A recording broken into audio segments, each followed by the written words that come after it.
ഭഗവതേ വാസുദേവായ നമോ ഭഗവതേ വാസുദേവായ നമോ ഭഗവതേ വാസുദേവായ നമോ ഭഗവതേ വാസുദേവായ. ഹരേ കൃഷ്ണ കൃഷ്ണ കൃഷ്ണ ഹരേ ഹരേ ഹരേ രാമ രാമ രാമ ഹരേ ഹരേ ഹരേ കൃഷ്ണ കൃഷ്ണ കൃഷ്ണ ഹരേ ഹരേ ഹരേ രാമ രാമ രാമ ഹരേ ഹരേ. ഹരേ കൃഷ്ണ. നമുക്ക് പ്രാർത്ഥനയിലേക്ക് കിടക്കാം. ഓം നമോ ഭഗവതേ വാസുദേവായ, നമോ ഭഗവതേ വാസുദേവായ, നമോ ഭഗവതേ വാസുദേവായ, നമോ ഭഗവതേ വാസുദേവായ. നാരായണം നമസ്കൃത്യം നരം ചൈവ നരോത്തമം ദേവീം സരസ്വതീം വ്യാസം തതോ ജയമുദിരേത് നഷ്ടപ്രായേഷു ഭദ്രേഷു നിത്യം ഭാഗവത സേവയാ ഭാഗവതേ ഉത്തമ ശ്ലോകേ ഭക്തിർഭവതി നഷ്ടഗീ മൂകം കരോതി വാചാലം പങ്കും ലംഘയതേ ഗിരി യത്കൃപതമഹം വന്ദേ പരമാനന്ദമാധവം ശ്രീഗുരുദീനതാരിണം ശ്രീചൈതന്യമീശ്വരം ജ്ഞാനതിമിരാന്തസ്യ ജ്ഞാനാഞ്ചലശലാകയാ ചക്ഷുഷ്മീനദമേന തസ്മൈ ശ്രീഗുരുവേ നമഃ. ശ്രീചൈതന്യം മനോഭീഷ്ടം സ്ഥാപിതം യേന ഭൂതലേ സ്വയം രൂപകഥാമഹ്യം തദാതി സഭാന്തികം വന്ദേഹം ശ്രീയുതപദകമലം ശ്രീഗുരും വൈഷ്ണവാംസ ശ്രീരൂപം സാഗരജാതം സഹന രഘുനാഥാനിതം തം സജീവം സാദേവം സാവധൂതം പരിജനസഹിതം കൃഷ്ണചൈതന്യദേവം ശ്രീരാധാകൃഷ്ണപാദാൻ സഹന ലളിത ശ്രീവിശാദാനിം തം ച ഹേ കൃഷ്ണ കരുണാ സിന്ധോ ദീനബന്ധോ ചതുർപദേ ഗോപേശ ഗോപികാന്ത രാധാകാന്ത നമസ്തുതേ തപ്തകാഞ്ചന ഗൗരാംഗീ രാധേ വൃന്ദാവനേശ്വരി വൃഷഭാനുസുതേ ദേവി പ്രണമാമി ഹരിപ്രിയേ വാഞ്ചകൽപതരൂപേച്ഛ കൃപാസിന്ധിഭ്യേവ ച പതിനാം പാവനേഭ്യോ വൈഷ്ണവേഭ്യോ നമോ നമഃ. നമോ വിഷ്ണുപാദായ കൃഷ്ണപ്രേഷ്ഠായ ഭൂതലേ ശ്രീമതേ ഭക്തിവേദാന്ത സ്വാമിന്നിധി നാമിനെ നമസ്തേ സാരസദേവേ ഗൗരവാണി പ്രചാരിണേ നിർവിശേഷ ശൂന്യവാദി പാശ്ചാത്യദേശധാരിണേ. ജയ ശ്രീകൃഷ്ണ ചൈതന്യ പ്രഭു നിത്യാനന്ദ ശ്രീ അദ്വൈത ഗദാധര ശ്രീവാസാദി ഗൗരഭക്തവൃന്ദ. ഹരേ കൃഷ്ണ കൃഷ്ണ കൃഷ്ണ ഹരേ ഹരേ ഹരേ രാമ രാമ രാമ ഹരേ ഹരേ. ഹരേ കൃഷ്ണ കൃഷ്ണ കൃഷ്ണ ഹരേ ഹരേ ഹരേ രാമ രാമ രാമ ഹരേ ഹരേ. ഹരേ കൃഷ്ണ കൃഷ്ണ കൃഷ്ണ ഹരേ ഹരേ ഹരേ രാമ രാമ രാമ ഹരേ ഹരേ. ഹരേ കൃഷ്ണ പ്രഭാതിക്ക് ഗുരുദേവ് ജനകോടി വൈഷ്ണവ ഭക്തർക്ക് ഹരേ കൃഷ്ണ. 10ാമത്തെ മന്ത്രം അല്ലേ? ഹരേ കൃഷ്ണ. ഹരേ കൃഷ്ണ. അതിൽ ഭാഗവതം കൊമളമതാജി വന്നാ? ഹരേ കൃഷ്ണ.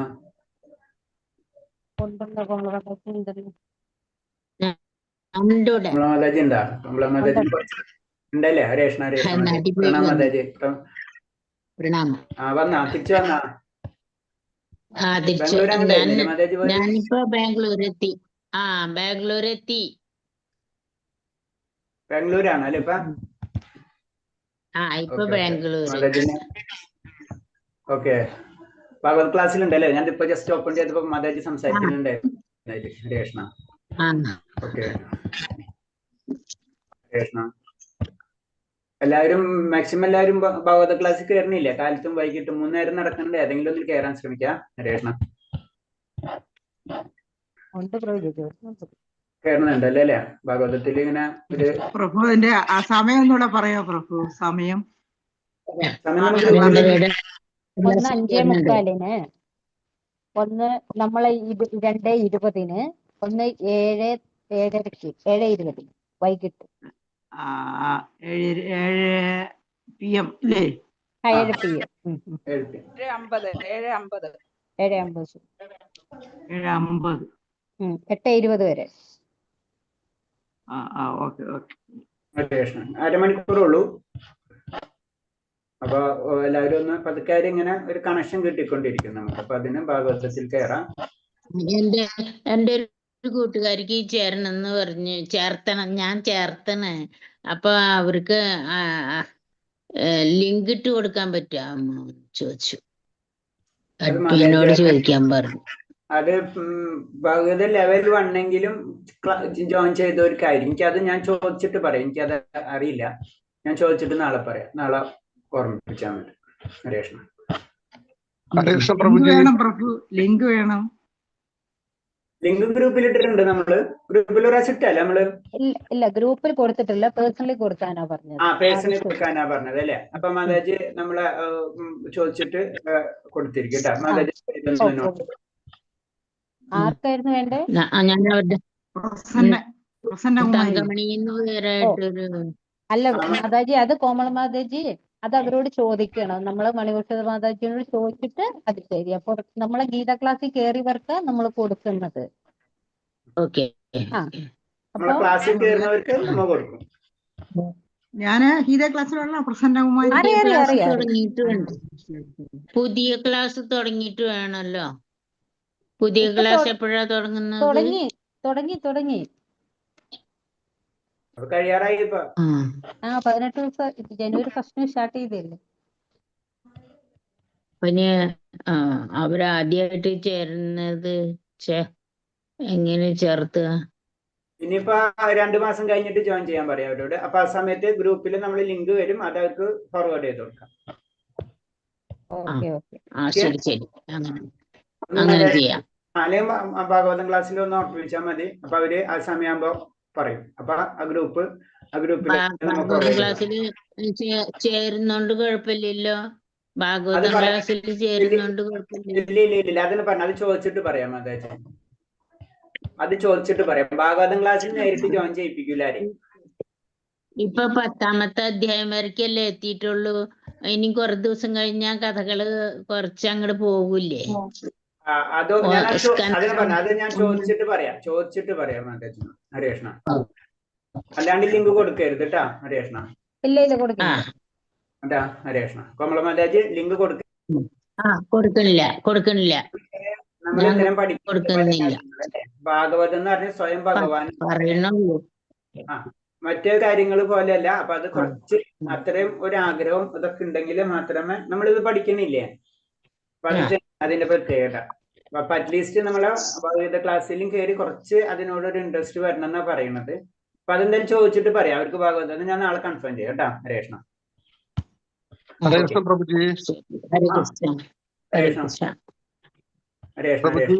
പ്രഭുജി ഒരു ചെറിയൊരു കാര്യം ചോദിക്കട്ടെ ഞാൻ. അതായത് പരമാത്മാവും ജീവാത്മാവും, ഈ ജീവാത്മാവിനല്ലേ നമ്മുടെ ആത്മാവ്? അതെ. ഓക്കെ, അതറിയണമായിരുന്നു. എന്താ വെച്ചാൽ 2 പ്രാവശ്യം ഇങ്ങനെ പറയുന്നുള്ളൂ, പരമാത്മാവ് ജീവാത്മാവ്, പിന്നെ ആത്മാവ് പറയുന്നുണ്ട്. അപ്പൊ ഒരു ചെറിയ കൺഫ്യൂഷൻ വന്നു. ജീവാത്മാവും പരമാത്മാവും പിന്നൊരു ആത്മാവും ഉണ്ടോന്നേ, അതാണ് ഞാൻ ചോദിച്ചതിന്റെ അർത്ഥം. അത് ശരി. അങ്ങനത്തെ കാര്യങ്ങൾ ചോദിക്കണം. നമ്മളിങ്ങനെ പറഞ്ഞ് നമ്മളിങ്ങനെ അത് വന്നുകൊണ്ടിരിക്കും. അത് ശ്രദ്ധിക്കണം. അത് ശരി. അത് എന്തെങ്കിലും ചോദിച്ചു. അപ്പൊ ഒന്നുകൂടെ പറയാം. ജീവാത്മാവിനെ തന്നെയാണ് നമ്മുടെ ആത്മാവ്. നമ്മുടെ ആത്മാവിനെ ജീവാത്മാവ് എന്ന് പറയും. പരമാത്മാവ് എന്ന് പറയുന്നത് നമ്മളെ കൂടെ വേറൊരു ആത്മാവും കൂടി ഉണ്ട്, ഭഗവാന്റെ ആത്മാവ്. അതിനെ നമ്മൾ പരമാത്മാവ് എന്ന് പറയും. അപ്പൊ ജീവാത്മാവും പരമാത്മാവും നമ്മളെ കൂടെ തന്നെയുണ്ട്. മനസ്സിലായി? ആ പരമാത്മാവിനാണ് നമ്മൾ വേറെ ഒരു രീതി പറയാ ക്ഷീരോപദേശായി വിഷ്ണു എന്ന്. അപ്പൊ ക്ഷീരോദേശായി പുറത്തുണ്ട്, ക്ഷീരസമുദ്രത്തിൽ വസിക്കുന്നവനാണ് ക്ഷീരോദേശായി വിഷ്ണു. ആ ക്ഷീരോദേശായിയുടെ അംശം തന്നെയാണ് നമ്മളേല് പരമാത്മാവ് രൂപത്തിലുള്ളത്. അപ്പൊ ആ പരമാത്മാവ് എന്ന് പറഞ്ഞ സാക്ഷാൽ ശ്രീകൃഷ്ണനല്ല, ചതുർഭുജ രൂപയിലുള്ള പരമാത്മാവാണ് നമ്മുടെ ഹൃദയത്തിലുള്ളത്. പ്ലസ് ജീവാത്മാവുണ്ട്. അപ്പൊ 2 എണ്ണം ഉണ്ട്.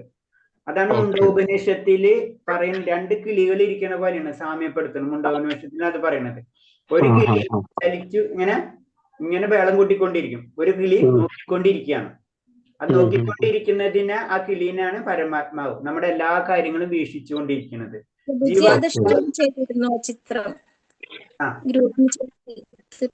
അത് ഭഗവത്ഗീത എടുത്ത സമയത്ത് മനസ്സിലാക്കിയിട്ടുണ്ടാവും. അതാണ് ജീവാത്മാവ് പരമാത്മാവ്. അപ്പൊ 2 കിളികളോട് ഉപമിച്ചിരിക്കുകയാണ്. അത് 2 എണ്ണം 2 ആത്മാവ് നമ്മളിലുണ്ട്. പരമാത്മാവ് എന്ന് പറഞ്ഞാൽ വേറെ രീതിയിൽ പറഞ്ഞ ക്ഷീരോദാശ വിഷ്ണു. വിഷ്ണു തന്നെയാണ്. വിഷ്ണുവിന്റെ 3 രൂപത്തിൽ ഒരു വിഷ്ണുവിന്റെ ഒരു അംശമാണ് നമ്മളിലുള്ള പരമാത്മാവ്. അപ്പൊ നേരിട്ട് ഭഗവാൻ നേരിട്ടല്ല, ഭഗവാന്റെ തന്നെ. അത് ഭഗവാൻ എന്ന് പറഞ്ഞു കഴിഞ്ഞാൽ ഭഗവാൻ തന്നെ ഇരിക്കണ പോലെ തന്നെ, അംശമല്ല. അത് നമ്മൾ മനസ്സിലാക്കണം. പരമാത്മാവിന്റെ അംശമല്ല പരമാത്മാവായിട്ട് ഇരിക്കുന്നത്. പരമാത്മാവ് തന്നെയാണ് നമ്മുടെ ഉള്ളിൽ ഇരിക്കുന്നത്. പക്ഷെ എന്താണ് ജീവാത്മാവ് എന്ന് പറഞ്ഞത് ഭഗവാന്റെ അംശമാണ്. ഇത് നമ്മള് വ്യത്യാസം മനസ്സിലാക്കണം. ഒന്നെന്ന് പറഞ്ഞാൽ പരമാത്മാവ് തന്നെ നമ്മളുടെ ഉള്ളിലിരിക്കണം. ക്ഷീരോദയശായി വിഷ്ണു അല്ലെ? വിഷ്ണു തന്നെ വിരിക്കണം, വിസ്തരിക്കാന്ന് പറയില്ലേ, വിഷ്ണു ഇങ്ങനെ വിസ്തരിച്ചിട്ട് അത് നമ്മളുടെ ഉള്ളിലുണ്ട്. ഒരെണ്ണം തന്നെ ഒരു അംശം മാത്രമാണ്. അതാണ് നമ്മുടെ ആത്മാവ്. അതാണ് നമ്മുടെ ആത്മാവ്. അതാണ് നമ്മുടെ ആത്മാവ്. അത് ഇൻഡിപെൻഡന്റ് ആണ്. Okay okay okay okay okay okay okay. വളരെ സന്തോഷം പ്രഭുജി, വളരെ സന്തോഷം. സംശയം ഉണ്ടായിരിക്കും ഈ പറഞ്ഞ പോയിന്റില്?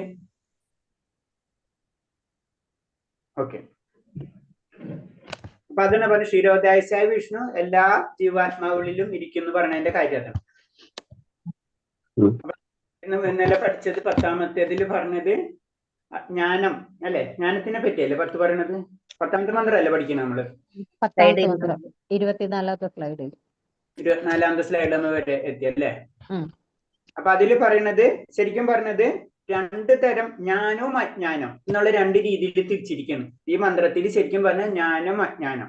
അപ്പൊ ജ്ഞാനം എന്ന് പറയുമ്പോൾ ഭഗവാനെ പറ്റിയുള്ള എല്ലാ അറിവുകളും ജ്ഞാനം, അല്ലാത്തതിന് എന്തിന് അതിന് മുഴുവൻ അജ്ഞാനം. അപ്പം ഭഗവാനെ കുറിച്ചുള്ള അറിവ് അതിലെന്ത് കിട്ടും? ഒരു ഗുണം കിട്ടും അല്ലെ? ഭഗവാനെ പറ്റിയല്ലാത്ത എന്തൊരു അറിവും അതിൽ നിന്നും ഗുണം കിട്ടും. രണ്ടിനും ഗുണം കിട്ടും. പക്ഷെ എന്താണ് നമുക്ക് വേണ്ടത്? എന്താണ്? ഭഗവാനെ പറ്റിയുള്ള അറിവ്, ആ ജ്ഞാനം. അതാണ് പറയുക രണ്ടും 2 ഗുണം കിട്ടുന്നത്. മനസ്സിലെ? അതായത് ഒരു വ്യക്തിക്ക് നല്ല കാര്യം ചെയ്താലും ഗുണം കിട്ടും, ഒരു വ്യക്തി തെറ്റായ കാര്യം ചെയ്താലും ഗുണം കിട്ടും. ഇത് തന്നെയാണ് പറഞ്ഞത് ഇതിൽ. അപ്പൊ ജ്ഞാനം എന്ന് പറയുമ്പോൾ അതിനെപ്പറ്റി പറയാണ്. നമ്മൾ 18 കാര്യങ്ങളാണ് അതിൽ പറഞ്ഞിട്ടുള്ളത്. ബുക്കുള്ളവർ കറക്റ്റായിട്ട് അതിൽ കാണാം. 10ാം മന്ത്രത്തിൽ 18 കാര്യങ്ങൾ 1, 2, 3 പറഞ്ഞിട്ടുണ്ട്. ഒരു ഗുണവനായി തീരുകയും മറ്റുള്ളവരെ ആദരിക്കാൻ പഠിപ്പിക്കുകയൊക്കെ വേണം. ഇതൊക്കെ നമ്മുടെ ഒരു തരത്തിൽ യോഗ്യത പോലെയാണ്. നമ്മൾ ഇങ്ങനെ ആവുമ്പോഴോ നമ്മൾ പരിശുദ്ധീകരിക്കുമ്പോഴോ നമുക്ക് ആ ജ്ഞാനം കിട്ടുള്ളൂ. അതാണ് ആ 18 ഗുണങ്ങള് നമ്മൾ ആർജിക്കണം എന്ന് പറയുന്നത്. അതിന് 18 ഗുണങ്ങളായി. ആ ഗുണങ്ങൾ ആർജിച്ച ജ്ഞാനം നമുക്ക് ലഭിക്കും. അടുത്തത് എന്താണ്? അടുത്തതിന് ഭൗതികതയാണ്. അജ്ഞാനം എന്ന് പറഞ്ഞാൽ ഭൗതികമായിട്ടുള്ള കാര്യങ്ങൾ, അതിലും ഗുണം കിട്ടും. നമുക്ക് പല രീതിയിലുള്ള ഗുണങ്ങളും അതിൽ നിന്ന് കിട്ടും. പക്ഷെ അത് ദുഃഖമായിരിക്കും അതിന്റെ ഫലം. അതാണ് നമ്മൾ പറഞ്ഞത്. അത് കാരണം കൊണ്ടാണ് നമ്മള് ഇതിനൊക്കെ പറ്റി പറയാം. അതെന്തായിരുന്നു, കഴുതനൊക്കെ പറ്റി പല കഥകളൊക്കെ കാര്യങ്ങളൊക്കെ പറഞ്ഞത് അല്ലേ? അതുപോലെ തന്നെ മനുഷ്യൻ പല ഗ്രഹങ്ങളിലേക്ക് പോണതും ഇവിടെ തന്നെ ഒരു പ്രശ്നം തീർക്കാൻ വേണ്ടി അടുത്ത പ്രശ്നത്തിലേക്ക് പോണതും ഇങ്ങനെ ചെയ്തുകൊണ്ടിരിക്കുകയാണ്. ഒരു പിടുത്തില്ലാണ്ട് ഒരു പ്രശ്നം ഉണ്ടാക്കും, ആ പ്രശ്നം സോൾവ് ചെയ്യാൻ അടുത്ത പ്രശ്നം ഉണ്ടാക്കും, അത് സോൾവ് ചെയ്യാൻ വേറൊരു പ്രശ്നം ഉണ്ടാക്കും. അപ്പൊ പ്രശ്നത്തിന്റെ ഉള്ളിൽ നിന്ന് അവനൊരിക്കലും പുറത്തു വരില്ല. അതാണ് അജ്ഞാനം എന്ന് പറഞ്ഞു. അതിന് 2 കാര്യം, അപ്പോഴും 2 ഫലം കിട്ടുന്നുണ്ട്. അതാണ് ഇതിൽ മെയിൻ ആയിട്ട് പറഞ്ഞു വരുന്നുണ്ട്. ഇനി നമ്മൾ പറഞ്ഞതിലേക്ക് വരാം. ഭൗതിക ശരീരം മനസ്സും ആത്മീയ സത്തയ്ക്ക് ബന്ധനങ്ങളാണ്. ഭൗതിക ശരീരവും മനസ്സും ആത്മീയ സത്തയ്ക്ക് ബന്ധനങ്ങളാണ്. അപ്പൊ നമ്മളെ ശരീരം എന്ന് പറയുമ്പോ നമുക്ക് എന്തൊക്കെയുണ്ട്? നമുക്ക് ഭൗതിക ശരീരമുണ്ട്, അതിൻ്റെ ഉള്ളില് ആത്മീയ ശരീരമുണ്ട്, അതിൻ്റെ ഉള്ളില് ആത്മാവുണ്ട്. 3 ശരീരം, നമ്മളെ 3ആയിട്ട് തിരിക്കുക, അല്ലെ 3 പാർട്ട് ഉണ്ട്. ഒന്ന് നമ്മൾ പുറമെ കാണുന്ന ഭൗതിക ശരീരം, അതിൻ്റെ ഉള്ളിലുള്ള സൂക്ഷ്മ ശരീരം, അതിൻ്റെ ഉള്ളിലുള്ള ആത്മാവ്. ഉള്ളെന്ന് പറയുമ്പോൾ നമ്മൾ അങ്ങനെ ചിന്തിച്ചാൽ മതി, ഉള്ളിൽ നിന്നല്ല. അപ്പൊ നമ്മൾ അങ്ങനെ ചിന്തിക്കാം. അപ്പൊ എന്താണ്? ഈ ശരീരവും നമ്മുടെ മനസ്സും അല്ലെങ്കിൽ സൂക്ഷ്മ ശരീരവും, സ്ഥൂല ശരീരവും സൂക്ഷ്മ ശരീരവും നമ്മൾ എന്താണ്? നമ്മൾ ആത്മാവിനെ ബന്ധിച്ചിരിക്കുകയാണ് അല്ലെ? നമ്മളൊരു ഒരു ബോക്സിന്റെ ഉള്ളിൽ അടുത്ത ബോക്സ്, അതിന്റെ ഉള്ളിലാണ് ആത്മാവ് ഇരിക്കുന്നത്. അതൊരു ബന്ധനാണ്. നമ്മൾ പിടിച്ച ആത്മാവിനെ 2 കൂട്ടിന്റെ ഉള്ളിൽ ബന്ധിച്ചിരിക്കണം അല്ലെ? ഒരു വീടിന്റെ മുറിയിലും ബന്ധിച്ചിരിക്കണം, പിന്നെ എന്താണ് വീടിന്റെ ഒരു മുറിയില് ലോക്ക് ചെയ്ത് വെച്ചിരിക്കണേ, അത് കഴിഞ്ഞിട്ട് പുറത്ത് പോയിട്ട് അവിടുന്ന് ഒരു ലോക്കും കൂടി ഇട്ടിരിക്കുകയാണ്. അതാണ് ചെയ്തു വെച്ചിട്ടുള്ളത്. അതാണ് ബന്ധനം എന്ന് പറയുന്നത്. അത്തരം ഉള്ളിലാണ് ആത്മാവ് ഇരിക്കുന്നത്. ജീവസത്വിക ആത്മീയ ലോകത്തിലാണ് യഥാർത്ഥ പ്രവർത്തനങ്ങളുള്ളത്. അപ്പൊ ശരിക്കും പ്രവർത്തിക്കുന്നത് നമുക്കറിയാം. വീട്ടിൽ നിന്ന് പുറത്ത് വിട്ടാലോ നമുക്ക് സ്വതന്ത്രമായിട്ട് കാര്യങ്ങൾ ചെയ്യാൻ കഴിയുള്ളൂ. പക്ഷെ എന്താണ്? നമ്മൾ ഈ ബന്ധനത്തിലുള്ള കാരണം കൊണ്ട് നമ്മൾ അറിയുന്നില്ല എന്താ നടക്കണമെന്ന്. ഇത് തന്നെയാണ്. അപ്പൊ നമ്മൾ ശരിയായ പ്രവർത്തനം എന്ന് പറഞ്ഞാൽ ഈ ബന്ധനത്തിൽ നിന്ന് മാറണം. ഭൗതിക ലോകം ജഡവസ്തുവാണ്. ജീവസത്തുക്കളെ ആത്മീയ സ്ഫുല്ലിംഗം ഈ ജഡവസ്തുക്കളെ വിശദമായി കൈകാര്യം ചെയ്യുന്നതിന് ജീവനത്തിനുള്ളതായി കാണുന്നു. അപ്പൊ ഭൗതിക വസ്തു, നമ്മളെ ശരീരം എന്ന് പറഞ്ഞു കഴിഞ്ഞാൽ നമുക്കറിയാം, നമുക്ക് ജീവനില്ലെങ്കിൽ ആത്മാവില്ലെങ്കിൽ നമ്മൾ ജഡവസ്തുവായി മാറി അല്ലെ? മരിച്ചു കഴിഞ്ഞാൽ ഒന്നും ചെയ്യാൻ പറ്റില്ല. അപ്പൊ എന്താണ്? ഈ ജഡവസ്തുവിനെ പ്രവർത്തിപ്പിക്കുന്നത് എന്താണ്? ഈ ആത്മാവാണ്, പ്രാണനാണ് അല്ലെ. പ്രാണൻ പോയി കഴിഞ്ഞാൽ കഴിഞ്ഞു നമ്മൾ പറയും ജനറലായിട്ട്. അപ്പൊ എന്താണ്? ഈ ജഡവസ്തുവിനെ പ്രവർത്തിക്കണമെങ്കിൽ എന്ത് വേണം? ആത്മാവ് വേണം. ആ ചൈതന്യം, ആ എനർജി ഇല്ലാതെ നമുക്ക് എന്തുണ്ടെങ്കിലും കാര്യമില്ല. അതാണ് പറയുന്നത്. അത് ജീവനുള്ളതായി കാണുന്നു. പരമോന്നത സത്തയെ അംശങ്ങളായ ജീവാത്മാക്കളാണ് ഈ ലോകത്തെ ചലിപ്പിക്കുന്നത്. ഈ ലോകം തന്നെ ചലിക്കുന്നത്, ഈ ലോകത്തെ തന്നെ ചലിപ്പിക്കുന്നത് ഈ ജീവാത്മാക്കളാണ് അല്ലെ. പല ജീവികളുണ്ട്, പല ജീവികൾ അങ്ങോട്ടും ഇങ്ങോട്ടും ഒക്കെ ചലിക്കണതിന്റെ കാരണം ഈ ചൈതന്യമാണ് എന്ന് പറയാം. ഉന്നതാരികളിൽ നിന്ന് ഈ വസ്തുത കേട്ടറിഞ്ഞ് നിയാമക തത്വങ്ങൾ അനുവർത്തിക്കുന്ന ധീരന്മാർ ഈ ജ്ഞാനം സാക്ഷാത്കരിക്കുന്നു. ധീരന്മാർ അല്ലെങ്കിൽ ഭക്തന്മാർ, അവരെന്താണ്? ഉന്നത അധികാരികൾ അല്ലെങ്കിൽ ഉയർന്ന ഭക്തന്മാർ, ഗുരുക്കന്മാർ. ആ ഗുരുക്കന്മാർ, ഗുരു എന്നൊക്കെ വേർഡ് നമ്മൾ വെറുതെ ഇങ്ങനെ ഉപയോഗിക്കരുത്. ഗുരുവിന് ഗുരുവിന്റെ ഒരു വാല്യുണ്ട്. എല്ലാവരും പിടിച്ച് പ്രധാനമന്ത്രി എന്ന് പറയൂല അല്ലെ. അതേപോലെ ഗുരുവിൻ്റെതായ പവർ ഉണ്ട്. അപ്പൊ എന്താണ്? അങ്ങനെയുള്ള വ്യക്തികളിൽ നിന്ന് നമ്മൾ കേട്ടിട്ട് നമ്മൾ എന്താണ്? നമ്മള് ആ ധീരന്മാർ ജ്ഞാനം സ്വീകരിക്കുന്നു. ആ സത്യം മനസ്സിലാക്കി അതിനനുസരിച്ച് പ്രവർത്തിക്കണം അല്ലെ. നമ്മൾ ഇതിലെല്ലാവരും പ്രഭുക്കന്മാരും മാതാജിമാരും എന്നാണ് പറയാം അല്ലെ. ആരും ഗുരുക്കന്മാരില്ല, ഒക്കെ നമ്മൾ സാധാരണ. അതിന് ആ സിസ്റ്റം പ്രഭാസ്വാമി എല്ലാം കണക്കൂട്ടിട്ടുണ്ട് പറഞ്ഞിട്ടുള്ളത്. എല്ലാ കാര്യങ്ങളും ആ ഗുരു സ്ഥാനം തന്നെ ഗുരുവിന്. ആത്മീയ ഗുരുക്കന്മാരും പറയുമ്പോൾ അലവല്ല, അല്ലാത്തവരും എല്ലാവരും പ്രഭുക്കന്മാരും മാതാജിമാരും. ഫിനിഷ്. നിയമാക തത്വങ്ങൾ അനുവർത്തിക്കുന്നതിന് ഒരു വിശ്വാസിനെ, ഒരു ആധ്യാത്മിക ഗുരുവിനെ സ്വീകരിക്കേണ്ടതുണ്ട്. നമുക്ക് ശരിക്കും ഒരു ഗുരു കിട്ടിക്കഴിഞ്ഞാലേ മാത്രം എന്താണ് ആധ്യാത്മിക കാര്യങ്ങൾ മനസ്സിലാക്കാനും അതിനനുസരിച്ച് പ്രവർത്തിക്കാനും പറ്റുള്ളൂ. അപ്പൊ ഒരു ആത്മീയ ഗുരുവിനെ വേണം. അതാണ് പറഞ്ഞു വരുന്നത്. പരമപുരുഷന്റെ സന്ദേശം ആശ്രയഭാവത്തിൽ നിന്ന് ആത്മീയ ഗുരുവിൽ നിന്ന് ശ്രമിച്ചാൽ മാത്രമേ ഒരുവന് ഒരു ധീരനായി തീരാൻ നിവർത്തിയുള്ളൂ. അപ്പൊ ഭക്തനായി മാറണമെങ്കിൽ, ഒരു ധീരനായി മാറണമെങ്കിൽ, ധീരൻ എന്നുള്ള വാക്ക് അവിടെ ചേർക്കാൻ കാരണം എന്താണെന്ന് വെച്ച് കഴിഞ്ഞാല് ഭൗതികമായിട്ടുള്ള എന്ത് പ്രശ്നം ഉണ്ടായാലും ആ വ്യക്തിക്ക് ഒരു വിഷമം ഉണ്ടാവില്ല. ധീരൻ എന്ന് പറഞ്ഞാൽ അങ്ങനെയാണല്ലോ, എല്ലാത്തിൽ നിന്നും മുക്തനായ ഒരു വ്യക്തിയാണ് ധീരൻ എന്ന് പറഞ്ഞു. അതുപോലെ തന്നെ ഭക്തിയിലും അതേപോലെ തന്നെ ഭൗതികമായിട്ടുള്ള എല്ലാത്തിൽ നിന്നും മുക്തനായവനാണ് ധീരൻ എന്ന് പറഞ്ഞു. ആ അവസ്ഥയിലേക്ക് എത്തണമെങ്കിൽ എന്താ പറയുന്നത്? ഒരു ആത്മീയ ഗുരുവിൽ നിന്ന് ശ്രവിക്കണം എന്നാ പറയുന്നത്. യഥാർത്ഥ ശിഷ്യന്മാർ അർജുനെ പോലെയും ആധ്യാത്മിക ഗുരു ഭഗവാനെ പോലെ തന്നെ ഗുണവാനായിരിക്കണം. രണ്ടുപേർക്കും ഗുണം ഉണ്ടാവണം. ഭഗവാൻ ദുര്യോധനനല്ല ഭഗവത പറഞ്ഞു കൊടുത്തത്. അപ്പൊ നമ്മൾ അതിന് പറഞ്ഞത് നമ്മളെ യോഗ്യത നമ്മൾ ഉണ്ടാക്കി എടുക്കണം. എല്ലാവർക്കും ആ യോഗ്യത കിട്ടില്ല. നമ്മൾ യോഗ്യത ഇല്ലാതെ ഭഗവാൻ നമുക്കായ ഉപദേശം, ഭഗവാന്റെ കാര്യങ്ങൾ ഗ്രഹിക്കാൻ കഴിയില്ല. ആ ജ്ഞാനം, അപ്പൊ ജ്ഞാനത്തിന്റെ ആ 18 വഴികളാണ് നമ്മൾ ഇൻഡയറക്റ്റായിട്ട് മനസ്സിലാക്കിയത്. ജ്ഞാനം വളർത്തിയെടുക്കണം.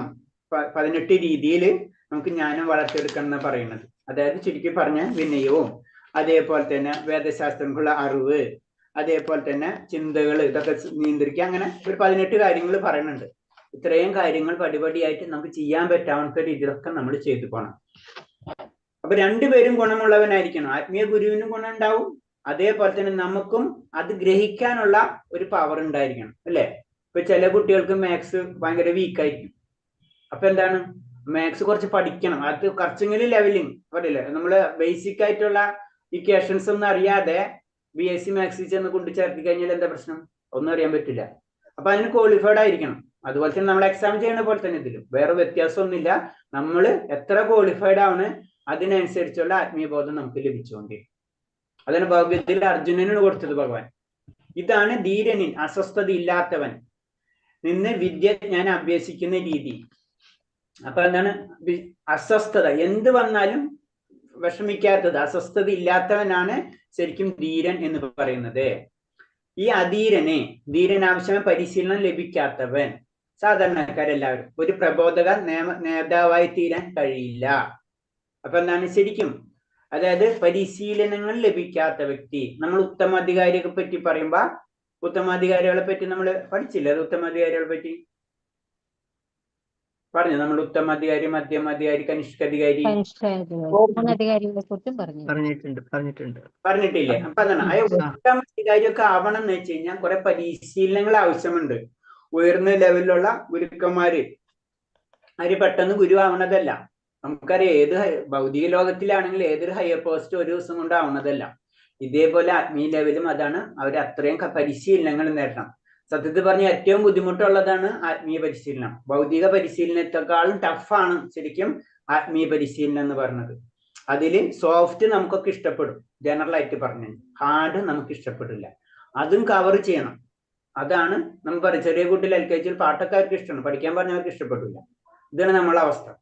ഈ ലെവലും കൂടെ കടന്നാലോ അടുത്ത ലെവലിലേക്ക് നമുക്ക് ഉയരാൻ പറ്റും. അങ്ങനെ വരുമ്പോഴാണ് നമ്മുടെ ഗുരുസ്ഥാനത്തിൽ അവരെ പ്രതിഷ്ഠിക്കുന്നത്. അതിനാൽ യഥാർത്ഥ വിദ്യ നേടുന്നതിന് ഒരാൾ ആശ്രയഭാവത്തിൽ ധീരാത്മാക്കളെ പ്രാപിക്കണം.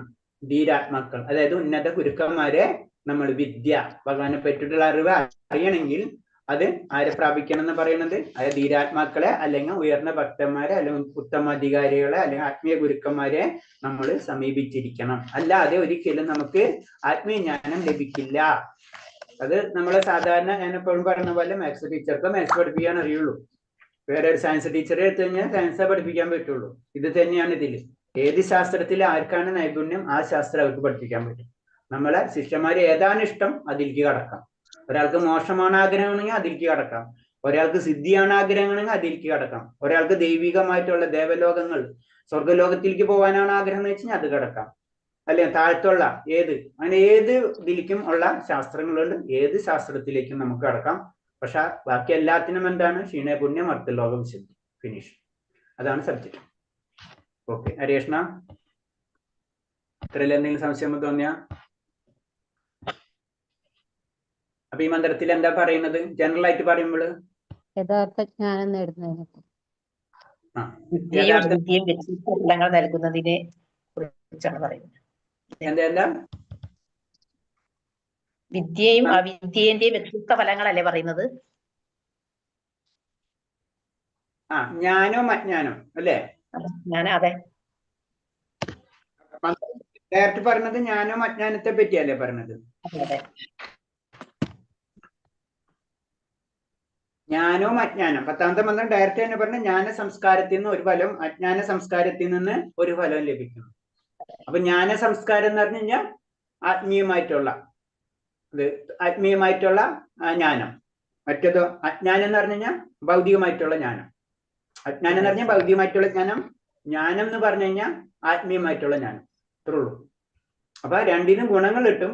രണ്ടും രണ്ട് തരത്തിലായിരിക്കുന്നു മാത്രം.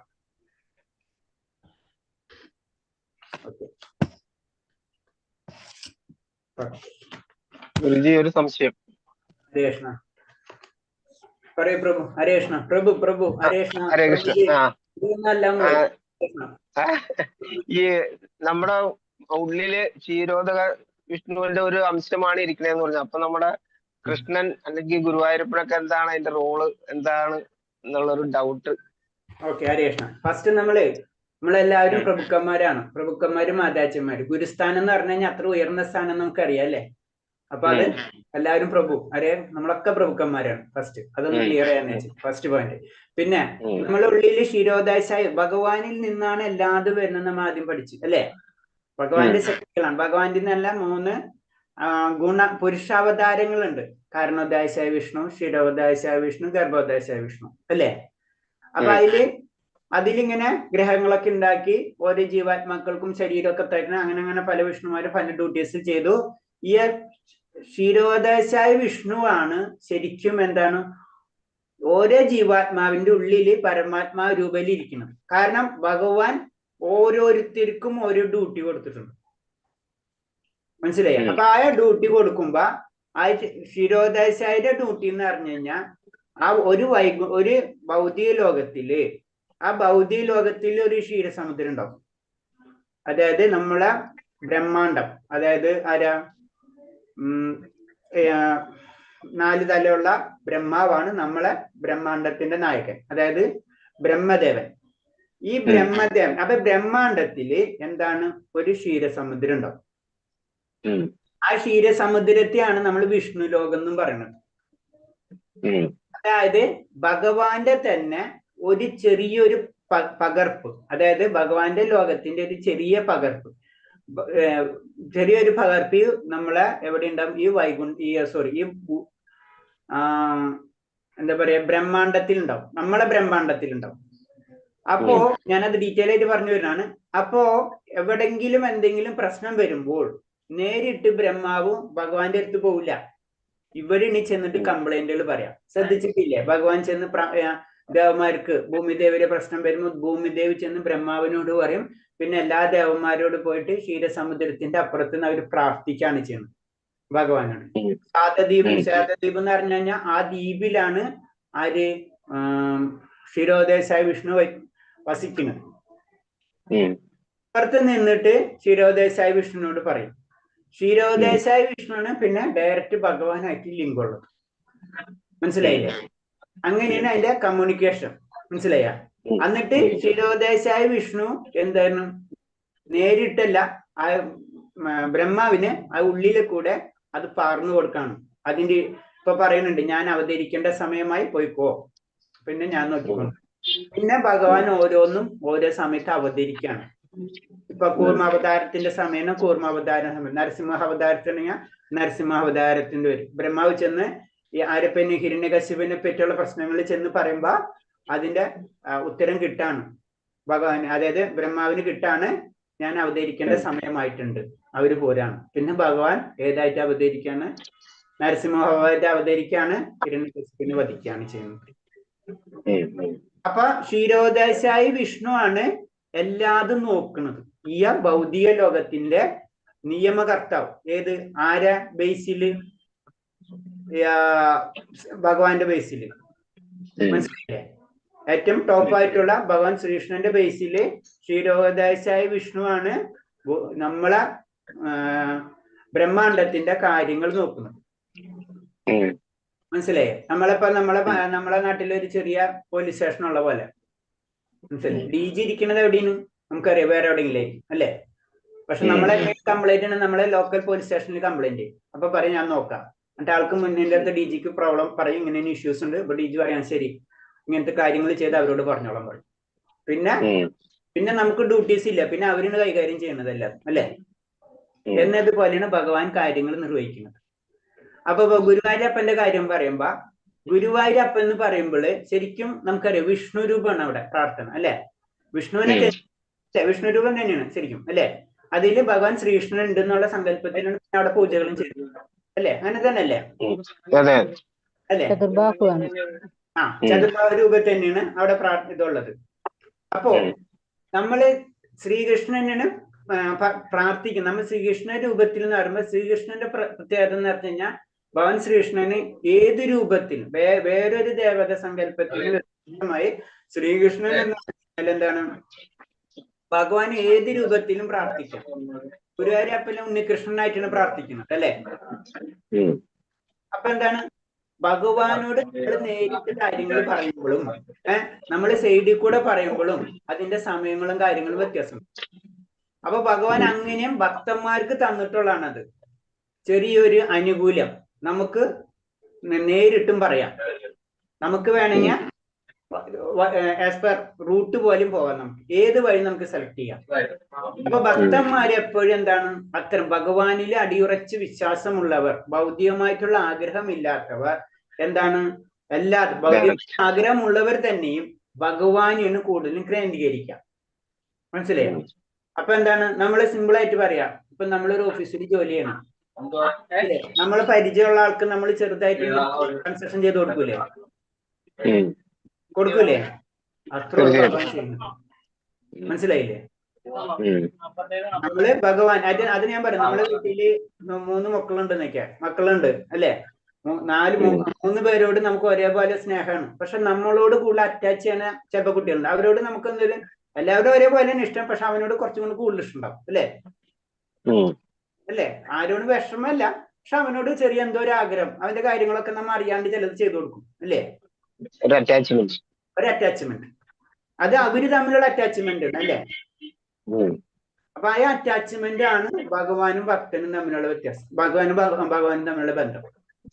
അതിന്റെ അർത്ഥം വേറെ ഒരാളെ വിഷമം വേറൊരു നിയമത്തില് കൈകടത്തണമെന്നില്ല അല്ലെ? ഒരു വീട്ടില് 3 പേരുണ്ടെങ്കിൽ 3 മക്കളുണ്ടെങ്കിൽ 3 മക്കളോട് അച്ഛനും അമ്മയ്ക്കും ഒരേ സ്നേഹം തന്നെയാണ്, ഒരു സംശയമില്ല. പക്ഷെ എന്താണ്? നമ്മളൊക്കെ പോക്കറ്റിൽ നിന്ന് കാശ് എടുത്തുകൊണ്ട് പോയിട്ട് നമുക്ക് തന്നെ അവൻ സാധനം വാങ്ങിച്ചിട്ടുണ്ട് അല്ലേ? കണ്ടിട്ടുള്ള അല്ലേ? അപ്പാട് എന്നാലും നമുക്ക് അവനോട് ഇഷ്ടമാണ്. ഇതാണ് നമ്മളെ ഭഗവാന്റെ കാര്യം നമ്മൾ എടുക്കണത് അല്ല, നമ്മള് പ്രസാദം എന്നാണ് ഭഗവാന്റെ തന്നെയാണ്. അത് തന്നെ എടുത്തിട്ട് നമ്മൾ എന്ത് ചെയ്യണം, ഭഗവാന് തന്നെ കൊടുക്കണം. അതാണ് സ്നേഹം. അതിനാണ് നമ്മൾ സ്നേഹ കൈമാറ്റം എന്ന് പറയുന്നത് തന്നെ. സ്നേഹ കൈമാറ്റം അതാണ്. അങ്ങനെ ചെയ്യുമ്പോൾ എന്താണ്, ഭഗവാൻ നമുക്ക് ഭക്തനും ഭഗവാനും തമ്മിൽ ഒരു പ്രേമ കൈമാറ്റം വരികയാണ്. അപ്പൊ എന്താണ്, എല്ലാ പ്രശ്നങ്ങളും ഭഗവാൻ അങ്ങോട്ട് ഏറ്റെടുത്താണ്. അപ്പൊ അതാണ് നമ്മൾ കുന്തിദേവിയുടെ കഥയായാലും എല്ലാ ആത്മാർത്ഥമായിട്ടുള്ള ലെവലിലുള്ള ഭക്തന്മാരും ആ പ്രേമ കൈമാറ്റാണ് ചെയ്യുന്നത്. പിടികിട്ടിയ പ്രഭു ഹരികൃഷ്ണ? കാര്യമായിട്ട് പിടികിട്ടിയില്ല. ആകെ പുകഞ്ഞ. ഒന്നുകൂടെ ചോദിച്ചാ പ്രഭു, ഒന്നുകൂടെ ക്ലിയർ ആവട്ടെ. എന്താ പോയിന്റ് ക്ലിയർ ആവത്തതപ്പാ? അതായത് നമ്മളിപ്പോ നമുക്ക് ഡയറക്റ്റ് ഇപ്പോ പ്രഭുജി പറഞ്ഞ മാതിരി ഇങ്ങനെ ഭഗവാൻ വഴി അല്ലെങ്കിൽ ഗുരുവായൂരപ്പൻ വഴി നമുക്ക് നേരെ പോകണോ, അതോ നേരിട്ട് അപ്രോച്ച് ചെയ്യണതിലുള്ള ബുദ്ധിമുട്ടാണോ, അതോ ഈ പറഞ്ഞ മാതിരി ക്ഷീരോദക വിഷ്ണുവിന്റെ അടുത്ത് മറ്റുള്ള ഭഗവാന്മാരൊക്കെ ചെന്ന് പറയുമ്പോഴാണ് കാര്യങ്ങൾ നടത്തണേന്ന് പറഞ്ഞു. അപ്പൊ ആ വരുന്നതിൽ ഒരാളായിട്ടാണോ ഗുരുവായൂരപ്പൻ നിൽക്കുന്നത് എന്നുള്ളതാണ് എന്റെ ഡൗട്ട്. ഭഗവാൻ ഗുരുവായൂരപ്പൻ ഇതിനൊന്നും ബന്ധപ്പെടാത്ത ആളാണ്, ഇൻഡിപെൻഡന്റ് ആണ്, ഏറ്റവും ടോപ്പുള്ള ആളാണ്, പ്രധാനമന്ത്രി അല്ലേ. അങ്ങോട്ടും ഇങ്ങോട്ടും മാറ്റം വരുത്താൻ പറ്റും. നമ്മളെ പ്രധാനമന്ത്രിക്ക് ലിമിറ്റേഷൻസ് ഉണ്ട്, ഭഗവാന് ലിമിറ്റേഷൻസ് ഇല്ല എന്ന് മാത്രം ചിന്തിച്ചാൽ മതി. മനസ്സിലായേ? അപ്പൊ ഹൈ അതോറിറ്റിയാ. ഹൈ അതോറിറ്റി എന്ന് പറയുമ്പോ നമ്മളെ ഹൈ അതോറിറ്റിക്ക് ആണെങ്കിൽ ലിമിറ്റേഷൻസ് ഉണ്ട്. പ്രൈം മിനിസ്റ്റർക്ക് വെറുതെ അങ്ങോട്ട് ഒപ്പിടാൻ പറ്റില്ല അല്ലേ? പക്ഷെ ഭഗവാനാകുമ്പോ എല്ലാ കാര്യങ്ങളും ചെയ്യാൻ പറ്റും. എല്ലാ കാര്യങ്ങളും, അതായത് യുഗങ്ങൾ പോലും മാറ്റി വെച്ചത് ഭഗവാൻ തന്നെ യുഗങ്ങൾ സൃഷ്ടിച്ചതില്ല. അപ്പൊ യുഗങ്ങൾ തന്നെ മാറ്റിമറിക്കാനുള്ള ശക്തി ഭഗവാനുണ്ട്. അതാണ് ഭഗവാനെ നമ്മൾ കേന്ദ്രീകരിക്കുന്നത്. മറ്റേതൊക്കെ എന്ന് പറഞ്ഞാൽ ഭൗതികമായിട്ട് ബന്ധപ്പെട്ടിട്ടുള്ള കാര്യങ്ങളാണ്. ഭക്തി മാത്രം ഭഗവാനായിട്ട് നേരിട്ട് ബന്ധപ്പെട്ടിട്ടുള്ളതാണ്. ആ ഡിഫറൻസ് മനസ്സിലാക്കണം. ബാക്കിയെല്ലാതും ഭൗതികതമായിട്ട് ബന്ധപ്പെടുന്നു. ദേവന്മാര് ഭൗതികതയിൽ, ബ്രഹ്മാവ് തൊട്ട് താഴെയുള്ള ഉറുമ്പ് വരെ ഭൗതികതയിലാണ്. അവർക്ക് മരണമുണ്ട്. അതാണ് നമ്മളെ ചതുർഭുജ അല്ല 4 എന്താ പറയാ ശിരസ്സുള്ളത് ബ്രഹ്മാവ് അല്ലെ. ബ്രഹ്മാവിന്റെ താടിയൊക്കെ നരച്ചിരിക്കണം. 50 വയസ്സായി എവറേജ്. അപ്പൊ അതിന്റെ അതിൽ തന്നെ നമുക്ക് മനസ്സിലായ ബ്രഹ്മാവിന് മരണമുണ്ട്. അല്ലെങ്കിൽ എന്താണ്, ബ്രഹ്മാവിനെ അങ്ങോട്ട് ഇത്രയും നല്ല സുന്ദരനാക്കിയാൽ പോരെ. അപ്പൊ അതിന്റെ ഒരു കാര്യങ്ങളൊക്കെ പിറകിലുണ്ട്. അതായതുകൊണ്ടാണ് കളർ മാറുന്നത്. ദേവന്മാരും നമ്മളെ പോലെ തന്നെയാണ്. പക്ഷെ അവര് നമ്മളേലും പരിശുദ്ധി എന്ന് മാത്രമേ ഉള്ളൂ. ഭഗവാൻ ശ്രീകൃഷ്ണനെ പ്രാർത്ഥിക്കുമ്പോൾ ഉള്ള പ്രത്യേകത എന്ന് വെച്ച് കഴിഞ്ഞാല് അത് സ്നേഹ കൈമാറ്റാണ്.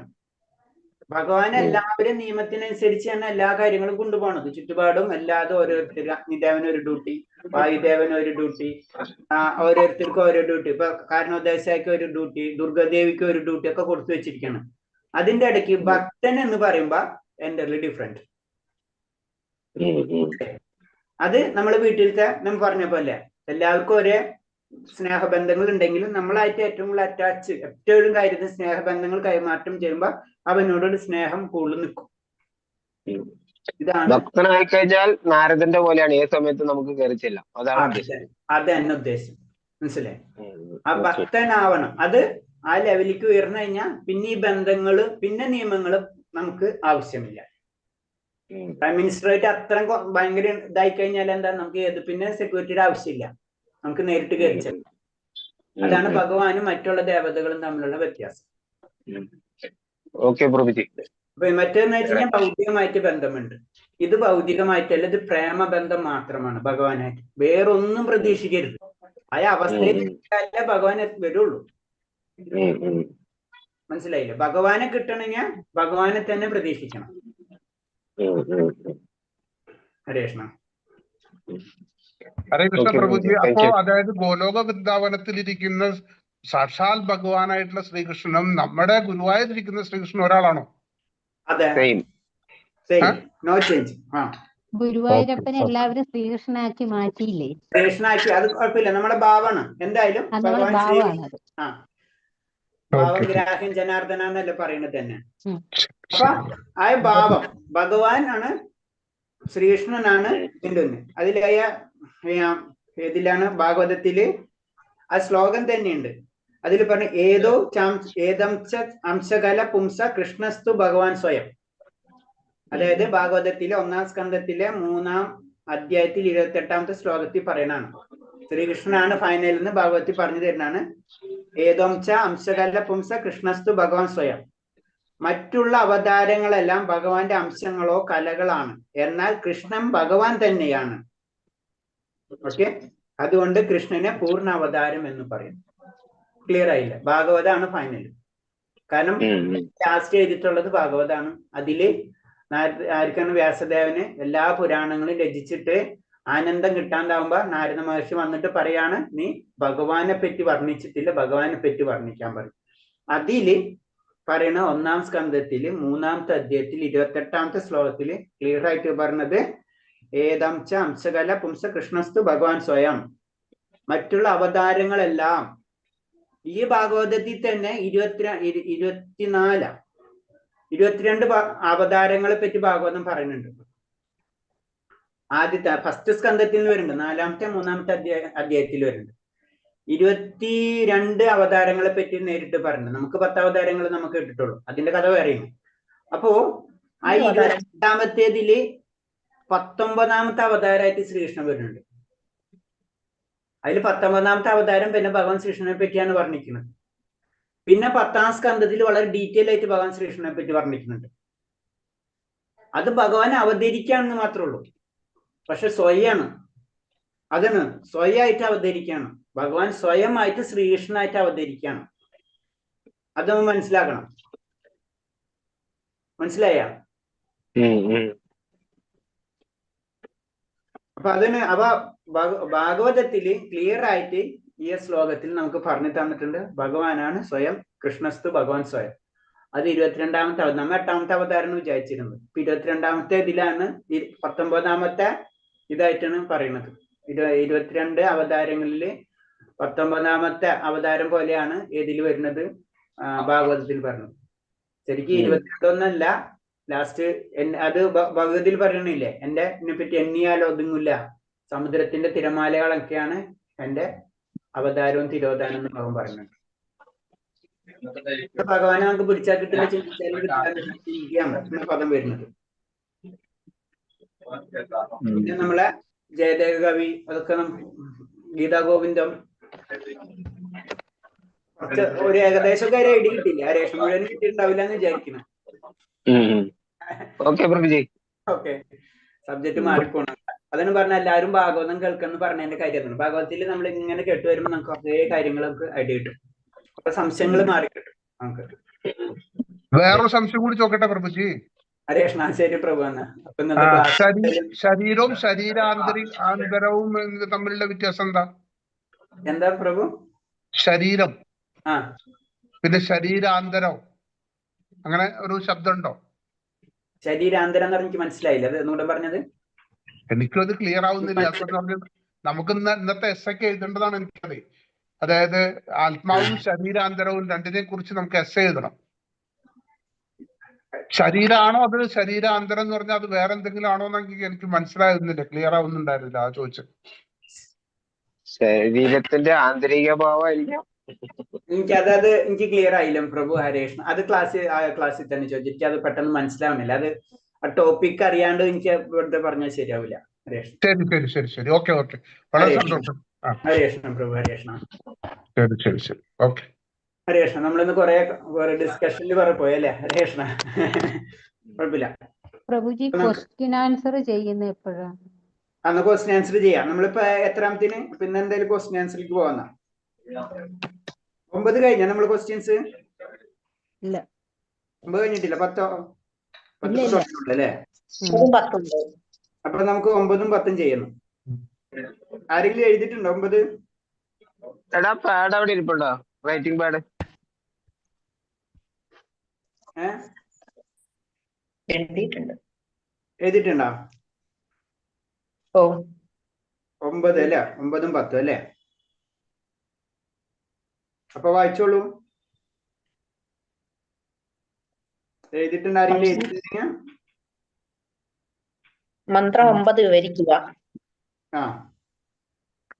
അദം തമഃ പ്രവിശ്യാന്തി യോ വിദ്യാമുപാസതേ തതോ ഭൂതായ ഇവ തേ തമോ യ ഊ വിദ്യായാം രതഃ.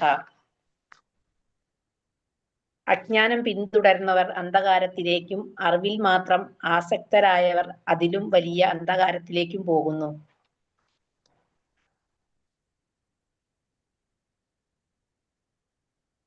വിവർത്തനം. അജ്ഞാന കർമ്മങ്ങളിൽ വ്യാപിച്ചിരിക്കുന്നവർ തമോനിബിഡമായ ലോകങ്ങളിൽ പ്രവേശിക്കുന്നു. വിദ്യാജ്ഞാനത്തിൽ വ്യാപൃതരായവർ കൂടുതൽ മോശമായ അവസ്ഥയെ പ്രാപിക്കുന്നു. അതാണ് അതിന്റെ കറക്റ്റ് ആൻസർ. അതായത് വിവർത്തനത്തിൽ തന്നെ ഉണ്ടല്ല, ജ്ഞാനകർമ്മത്തിൽ വ്യാപിച്ചിരിക്കുന്നവർ തമോനിബിഡമായ ലോകങ്ങളിൽ പ്രവേശിക്കുന്നു, മിഥ്യാജ്ഞാനത്തിൽ വ്യാപൃതരായവർ കൂടുതൽ മോശമായ അവസ്ഥയെ പ്രാപിക്കുന്നു. അപ്പൊ എന്താണ് അജ്ഞാനം എന്ന് പറഞ്ഞ ഭൗതികമായിട്ടുള്ള ചിന്താഗതികളിൽ അതിൽ മാത്രം പ്രവേശിക്കുന്നവര് നമുക്ക് എന്താണ് കൂടുതൽ പ്രശ്നങ്ങൾ വരും. അല്ലാത്തവര്, അതായത് തെറ്റായ ആത്മീയജ്ഞാനം നേടുന്നവര് അതിനും വലിയ പ്രശ്നത്തിൽ ചെന്ന് ചാടും. ഓക്കെ, അടുത്തത്. ഈ മന്ത്രത്തിൽ വിദ്യ അവിദ്യ വിശദമാക്കുക. വിദ്യ തെറ്റായോ വഴി പിഴപ്പിക്കപ്പെടാതെ ശീലിച്ചവർ ഭഗവാന് സകല വസ്തുക്കളുടെയും ഉടമസ്ഥാവകാശിയ. അവിദ്യ എന്ന് പറയുന്ന സംശേഷമന്യേ അപകടകാരിയാണ്. ആത്മസാക്ഷാത്കാരത്തിലേക്ക് നയിക്കാത്ത തരത്തിലുള്ള വിദ്യാഭ്യാസത്തെ അവിദ്യയായി കരുതണം. അവിദ്യ എന്ന് പറഞ്ഞു കഴിഞ്ഞാല് എന്താ പറയുന്നത്, അപകടകരമാണ്. കാരണം അത് ഭൗതിക നേട്ടങ്ങൾക്കും ഇന്ദ്രിയ സുഖങ്ങൾക്കും വേണ്ടിയിട്ടുള്ള കർമ്മത്തെയാണ് സൂചിപ്പിക്കുന്നത്. അടുത്തത് ഈശ്വരനെ വിശ്വാസമില്ലാത്തവർ കൈവരിക്കുന്ന പഠന പുരോഗതിയെ എന്തിനോട് ഉപമിച്ചിരിക്കുന്നു? മൂർഖൻ പാമ്പിന്റെ ഫണത്തിലുള്ള രത്നത്തെ പോലെ അപകടകരമെന്ന് ആണ് ഉപമിച്ചിരിക്കുന്നത്. അതെ, മൂർഖൻ പാമ്പിന്റെ ഫണത്തിലുള്ള രത്നത്തെ പോലെയാണ് അത് ഉപയോഗിച്ചിരിക്കുന്നത്. കാരണം അതിന്റെ ഉദാഹരണം അവര് അത് എടുത്തിട്ട് വേറെ എന്തെങ്കിലും ആയിട്ട് ഉപയോഗിക്കും, നേരെ ഓപ്പോസിറ്റിലേക്ക് കൊണ്ടുപോകും. ഓക്കെ, അടുത്തത്. ഭക്തോ സൂര്യോദയത്തിൽ ഈശ്വരോ നിഷേധികളായ ജനങ്ങളുടെ വിദ്യാഭ്യാസത്തെ എന്തിനോട് ഉപമിച്ചിരിക്കുന്നു? ഹരിഭക്തി സുതോദയത്തിൽ ഈശ്വര നിഷേധികളായ ജനങ്ങളുടെ വിദ്യാഭ്യാസപരമായ വളർച്ചയെ ജഡശരീരത്തിന്റെ അലങ്കാരത്തോട് ഉപമിച്ചിരിക്കുന്നു. ശവശരീരത്തിന് അലങ്കരിക്കുന്നത് പോലെ അല്ലെ? കാരണം എന്താണ് ഈശ്വര നിഷേധികളായ ജനസമൂഹത്തെ പറയുന്നത് ശവത്തോട് അലങ്കരിക്കുന്നത് പോലെയാണ് എന്ന് പറയുന്നത്. ഭഗവത്ഗീത 15:5 പ്രസ്താവിക്കുന്നത് എന്ത്? മിഥ്യാഭിമാനം, മായാമോഹം, ദുസംസർഗം എന്നീ ദോഷങ്ങൾ ഒഴിഞ്ഞ് ഭൗതിക തൃഷ്ണതയിൽപ്പെടാതെ സനാതനത്വത്തിന്റെ അറിഞ്ഞ് സുഖദുഃഖാദികളായ തത്വങ്ങളിൽ നിന്ന് മോചിതരായി വിഭ്രാന്തരാകാതെ പരമപുരുഷന് സ്വയം സമർപ്പിക്കുന്നതെങ്ങനെയെന്ന് അറിയുന്നവർ പരമമായ ശാശ്വത സാമ്രാജ്യം പ്രാപിക്കുന്നു. അതായത് പരമപുരുഷനെ അറിയുക എന്നതാണ് മെയിൻ. വേദലക്ഷ്യം ഹരേ കൃഷ്ണ പ്രഭുജി, വേദലക്ഷ്യം പരമപുരുഷനെ അറിയുക എന്നതാണെന്ന് പറയുന്നു. അങ്ങനെ എഴുതിയിട്ടുള്ളൂ. അങ്ങനെയാണ് എഴുതിയത്. അത്രയും മാത്രമേ ഞാനും എഴുതിയിട്ടുള്ളൂ. അത് തന്നെയാണ് എഴുതേണ്ടത്. ശ്ലോകത്തിന്റെ വേദലക്ഷ്യം പരമപുരുഷനെ അറിയുക എന്നുള്ളതാണെന്ന് പറയുന്നത്. അതിന്റെ സബ്സ്റ്റൻസ് മാത്രം പോരെ പ്രഭുജി? അത് മതി. കാരണം എന്ന് വെച്ച് കഴിഞ്ഞാല് വേദത്തിന്റെ ലക്ഷ്യം എന്ന് പറയുന്നത് ഭഗവാനെ അറിയുകയാണ്. അതിലല്ലാതെ അടങ്ങിയിട്ടുണ്ട്. വേദവാദാരദർ ആരാണ്? ശ്ലോകത്തിൽ പറയുന്നത് എന്താണ്? സർവസ്യ ച ഹൃദി സന്നിവിഷ്ടം മത്സ്മൃതിജ്ഞാനമഹവനശ വേദശ്ച സർവരേഹമവേദ വേദാത്കൃത വേദ വിദേഹചാര്യം. അതാണ് ഏറ്റവും വേണ്ടത്. വേദം ഉണ്ടാക്കിയത് വേദങ്ങൾ അറിയുന്നത് ഞാനാണ്. എല്ലാ വേദങ്ങളിലൂടെയും അറിയേണ്ടത് എന്നെ തന്നെയാണ്. അതിന് ഏറ്റവും ഇമ്പോർട്ടന്റ്. വേദശ്ച സർവരേഹമവേദ്യോ വേദ വിദേഹചാര്യം. അപ്പൊ വേദം പഠിച്ചിട്ട് ഭഗവാനെ അറിഞ്ഞിട്ടില്ലെങ്കിൽ നമ്മൾ പഠിച്ചൊക്കെ വെറും നഷ്ടം, വേസ്റ്റ്. അതാ പറയുന്നത്. ഓക്കെ, അടുത്തത്.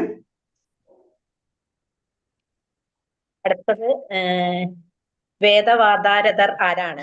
ആത്മജ്ഞാനം അല്ലെങ്കിൽ ബ്രഹ്മവിദ്യ ഗ്രഹിക്കാൻ യോഗ്യതയില്ലാത്തവരെയാണ് വേദവാദാരദൻ എന്ന് പറയുന്നത്.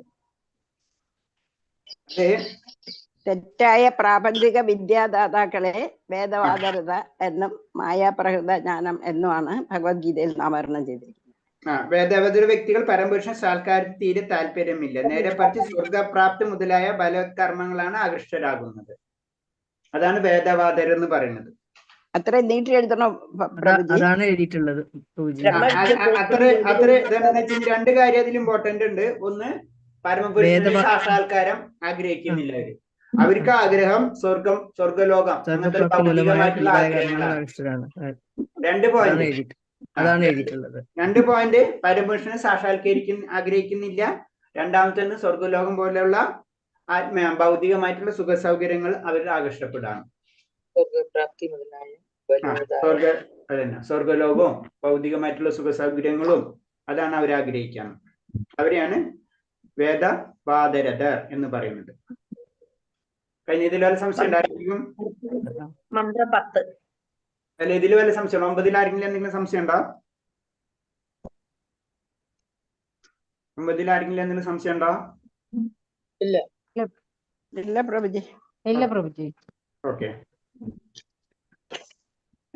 മന്ത്രം 10 പറഞ്ഞോളൂ. വിശദമാക്കുക. ദോഹോർവിദ്യയാം അന്യദാഹോർവിദ്യയാം ഇതി ശുശ്രുമാധീരണാം യോ ചക്ഷിലേ. ജ്ഞാനം അജ്ഞാനം വ്യത്യസ്ത ഫലങ്ങൾ നൽകുന്നതായി ജ്ഞാനികൾ പറയുന്നു. അതാണോ? അതിനാൽ 10ന്റെ അർത്ഥം തന്നെ പറഞ്ഞിരിക്കും. ജ്ഞാന സംസ്കാരത്തിൽ നിന്നും ഒരു ഫലം ലഭിക്കുമെന്നും അജ്ഞതയിൽ നിന്ന് വ്യത്യസ്തമായ ഒരു ഫലം ആണ് സിദ്ധിക്കുമെന്ന് വിവേകികൾ വ്യാഖ്യാനിച്ചിട്ടുണ്ട്. അപ്പൊ രണ്ടിനും ഫലം കിട്ടും. അതാണ് എഴുതിയിട്ടുള്ളത്. ഭഗവത്ഗീത 13:8-12 ഇവയിൽ പറയുന്നത് എന്ത്? ജ്ഞാനത്തിന്റെ സ്വഭാവത്തെ പറ്റി ഭഗവാൻ ഇവിടെ പറയുന്നത് ജ്ഞാനം എന്നത് വെറും പുസ്തക വിദ്യയല്ല, മനുഷ്യന്റെ സ്വഭാവത്തിലും ജീവിത ശൈലിയിലും പ്രതിഫലിക്കേണ്ട ഗുണങ്ങളാണ് എന്ന് പറയുന്നു. അല്ല, ഇതിലായ ഗുണങ്ങൾ തന്നെ എഴുതണം. 18 ഗുണങ്ങൾ 18 ഉണ്ടല്ലോ പ്രഭുജി. ആ 18 ഗുണങ്ങളും അത് നമ്മൾ എഴുതണമെന്നില്ല, നമ്മളെ എക്സാം എന്നുള്ള രീതിയിലല്ല. പക്ഷെ 18 ഗുണങ്ങൾ ഉണ്ട് ഇതില്. അതാണ് പറയുന്നത്. അതില് വരുന്നതാണ് അഹിംസ, ക്ഷമ, ശൗചം, ഗുരുസേവ, ഇന്ദ്രിയ നിഗ്രഹണം, സത്യസന്ധത, വിനയം, വൈരാഗ്യം, ആത്മനിയന്ത്രണം, ഭക്തി, സമദർശനം. ഭഗവതിയിൽ അത് ക്ലിയർ ആയിട്ട് ചെയ്തിട്ടുണ്ട്. ഇതിൽ കുറച്ച് ഡീറ്റെയിൽ ആയിട്ട് പറഞ്ഞിട്ടുണ്ട്. ഒരുവൻ ഗുണവാനായി തീരുകയും മറ്റുള്ളവരെ ആദരിക്കാൻ പഠിക്കുകയും വേണം. എഴുതിയിട്ടുണ്ട്. അതിനാൽ ഇതില് കുറെ ഡീറ്റെയിൽ ആയിട്ട് ചെയ്തിട്ടുണ്ട്. ഡീറ്റെയിൽഡ് ആയിട്ടുണ്ട്. പേരിനും പ്രശസ്തിക്കും വേണ്ടി ഒരുവൻ മതാനുമായി സ്വയം അഭിമാനിക്കരുത്. സ്വന്തം പ്രവൃത്തിയിൽ പോലും മനുഷ്യന്റെ ചിന്തയിലും വാക്കുകളിലും ഒരാൾ മറ്റുള്ളവർക്ക് ഉത്കണ്ഠ ഉണ്ടാക്കുന്നതിനുള്ള നിമിത്തമാവരുത്. അങ്ങനെ പറഞ്ഞ് 18 എണ്ണം ഉണ്ട്. അപ്പൊ അത് 18 ബേസിക് ആയിട്ട് കാര്യം നമ്മൾ മനസ്സിലാക്കിയാൽ മതി. അതായത് കുറച്ച് പോയിന്റ്സുകൾ നമുക്ക് മനസ്സിലുണ്ടാവണം. ഇതൊക്കെയാണ് ദൈവിക ഗുണം. പിന്നെ ഒന്നുകൂടെ ഷോർട്ടായിട്ട് ഭഗവതിയിൽ ഈ ശ്ലോകം തന്നെ നോക്കിക്കഴിഞ്ഞാൽ അതിൽ ഷോർട്ടായിട്ട് ചെയ്തിട്ടുണ്ട്. അപ്പൊ എക്സാമിന് അതെങ്ങനെ വന്നാൽ എങ്ങനെ എഴുതണം പ്രഭുജി? എക്സാമിന് നമ്മള് അതില് 1-2 എണ്ണം ചോദിക്കുള്ളൂ. 18 എണ്ണത്തില് 2-3 എഴുതാൻ പറയും. 4 സ്റ്റാൻസ ഉണ്ടല്ലോ പ്രഭുജി. 4 സ്റ്റാൻസ് ഉണ്ട്. 5 എണ്ണം. അത് മുഴുവനും ചെയ്യണ്ട. അതിൽ 3-5 എണ്ണെങ്കിലും ഓർമ്മിക്കാം. നമുക്കറിയാലോ. നമുക്കറിയാലോ. വിനയം വേണം, അതായത് ക്ഷമ വേണം, സത്യസന്ധത വേണം, പിന്നെ ശുചിത്വം വേണം, മറ്റുള്ളവരെ ആദരിക്കാൻ പഠിക്കണം. അപ്പൊ 4 എണ്ണം തന്നെ ആയി. 4 നമ്മുടെ ഓർമ്മയിൽ ഉണ്ടായാൽ മതി. 18 എണ്ണം ഓർമ്മയില്ലെങ്കിൽ ഒരു 4 2, 3, 4 മാക്സിമം അത്ര ഉണ്ടാവുള്ളൂ. പക്ഷെ അത് സാത്വിക ഗുണമാണ് വേണ്ടതെന്നാണ് ചുരുക്കി പറഞ്ഞത്. ഓക്കെ, അടുത്തത് പറയുന്നത് ഭൗതിക ശരീരത്തിൽ നിലനിൽക്കുന്നിടത്തോളം കാലം അനുഭവിക്കേണ്ടി വരുന്ന ക്ലേശങ്ങൾ എന്തെല്ലാം? പുനർജന്മം, രോഗം, മരണം മുതലായവയാണ് ഭൗതിക ക്ലേശങ്ങൾ. ഇവയെല്ലാമാണ് അനുഭവിക്കേണ്ടി. പുനർജന്മം, രോഗം, മരണം മുതലായവ ഭൗതിക ക്ലേശം. അതന്നെ ജനന മരണം. അതാണ് എഴുതിയിട്ടുള്ളത്. ജന്മം ഇത് വരുമോ പ്രഭുജി? ജന്മ മൃത്യു ജരാവ്യാധി 4 ജന്മ മൃത്യു ജരാവ്യാധി. അതന്നെ അതന്നെ ഈ ജനന മരണം ജര വ്യാധി. ക്ലേശങ്ങൾ വ്യാധി അനുഭവിക്കേണ്ടി വരുന്നു. ജനനം മരണം ജര വ്യാധി, അതായത് ജനിക്കുക മരിക്കുക വാർദ്ധക്യം രോഗങ്ങൾ. ഇതാണ് നമ്മളെ ഭൗതിക ക്ലേശങ്ങൾ. റൊട്ടീൻ. ഈ മന്ത്രത്തിൽ ആരിൽ നിന്ന് വിദ്യ നേടണം എന്നാണ് പറയുന്നത്? ആ അതായത് ധീരനിൽ നിന്ന് വേണം ജ്ഞാനം നേടണം. അത്ര മതി, ഫിനിഷ്. ധീരന്മാരിൽ നിന്ന്, ബ്രാക്കറ്റില് ഭക്തന്മാരിൽ നിന്ന്. ആരെയാണ് ധീരൻ എന്നതുകൊണ്ട് അർത്ഥമാക്കുന്നത്? ഒന്നിനു വേണ്ടിയും ആശിക്കുകയോ വിലപിക്കുകയോ ചെയ്യുന്നില്ലാത്തവരെ ധീരൻ എന്നും അർത്ഥമാക്കുന്നു. അത്ര മതി. മായാശക്തിയിൽ അസ്വസ്ഥനാകാത്ത ഒരു മായാശക്തിയിൽ അസ്വസ്ഥനാകാത്ത ഒരു വ്യക്തിയെയാണ് ധീരൻ എന്ന് പറയുന്നത്. മായാശക്തിയിൽ അസ്വസ്ഥനാകാത്ത ഒരു വ്യക്തിയാണ് ധീരൻ. അതിന് കറക്റ്റ് ഷോർട്ട് കട്ടായിട്ട് പറയാൻ പറ്റും. ഒരു മിനിറ്റ്. എങ്ങനെയുള്ളവനെ പ്രബോധക നേതാവായി തീരാൻ കഴിയുകയില്ല? ഒരു ധീരനെ, അതായത് ധീരൻ ആവശ്യമായ പരിശീലനങ്ങൾ ലഭിക്കാത്തവൻ ഒരിക്കലും പ്രബോധനായി ഒരധീരനെ ഒരിക്കലും പ്രബോധന നേതാവായി തീരാൻ കഴിയില്ല. അതെന്ന് പറയുന്നത് എന്താ? ഇന്ദ്രിയ സുഖങ്ങൾക്ക് പിറകെ പോകുന്നവനും ആത്മീയ നിയന്ത്രണം ഇല്ലാത്തവനും ഒരു പ്രബോധകനാകാൻ കഴിയില്ല. ഒരു അധീരനെന്ന് മാത്രം പോരെ പ്രഭുജി? അധീരെന്ന് മാത്രം പോരാ, അധീരൻ എന്നുള്ള കാര്യം എഴുതണം നമ്മൾ. എന്താണ് അധീരെന്ന് എഴുതണം. അധീരെന്ന് പറയുമ്പോ നേരെ തിരിച്ചെഴുതിയാലും മതി. മായശക്തിയിൽ അധീനയിൽ വരുന്നവൻ, മായശക്തിയുടെ പിറകെ പോകുന്നവൻ, അവൻ അധീരനാണ്. അങ്ങനെ എഴുതിയാൽ മതി. മായശക്തിയുടെ പിറകെ ഒരു മാർക്കിന്റെ ക്വസ്റ്റ്യൻ ആണെങ്കിൽ അധീരനെ വെച്ചാൽ മതിയല്ലോ പ്രഭുജി? ഇത്ര എഴുതിയാൽ മതി. നമ്മളൊക്കെ ഷോർട്ട് ക്വസ്റ്റ്യൻസ് ആയിരിക്കും. ഇത്ര എഴുതിയാൽ മതി കേട്ടോ. ഓക്കെ.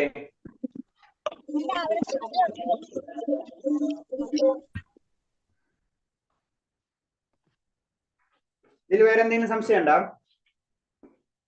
ചോദ്യങ്ങളില്? ഒന്നാമത്തെ 10ന്റെ വിശദീകരണം നമുക്ക് അറിഞ്ഞ് മനസ്സിലായി. വേറെ എന്തെങ്കിലും ഡൗട്ട് ഉണ്ടോ? ഇല്ല, കൺഫേം ആയി. ആരെങ്കിലും? ഹരേഷ്ണ? ഓക്കെ. പലരും ഇപ്പോഴും തമസോമ ജ്യോതിർഗമയിലാണ്. ഹരേഷ്ണ?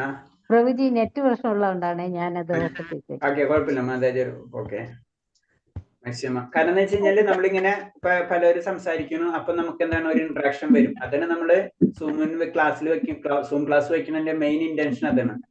എല്ലാവരും ഹരേഷ്ണ, അതിൽ ആരാ 108 ഒന്ന് ചോദിക്കൂ. 108 എന്ന് പറഞ്ഞിട്ട് ഉണ്ട്, അതാരാന്ന് ചോദിക്കണം. അറിയില്ല. 108 മാത്രമേ കാണുന്നുള്ളൂ. അതാരാണ് ഹരേഷ്ണ? മ്യൂട്ടും ആണ്.